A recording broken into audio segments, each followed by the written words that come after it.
abantu bangaphandle aba-illegali eMzansi abahambe. Idudula uthi cabanga kahle kodwa phela obaba bey'ngane zosisi bethu laba.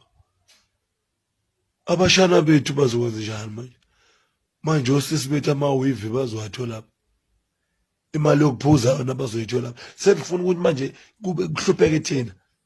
Senifuna ukuthi befune kithi le mali lezi ngane labashana laba bondliwe yithi. Hayi ngeke bafowethu. Angeke. Angeke okungcono ke ngicela nithathe namantombazane wase South Africa nihambise konke. Bethathe intombi zabo labantu siyacela. Nayibona impilo eniyikhethela yona bobhuti bethu. Niyamuza usibali wena ukuthi uthini? Andikhuluma iqiniso.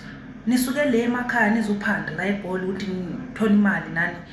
Selifika lapha selitshintsha bakinali sabafuni. Mina ngiyibhoza ngithathana nomSouth African lobolile ngishayeza phelele. Yebo.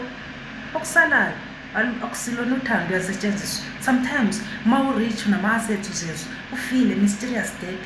Ufile nje ama-assets wonke umama akho athola lutho. Ingane zakho azishiye emakhaya zithola lutho. Sokuthethwe nje kanjalo kwaphela. Bona bane-benefit already bathola imali eqolo and stuff.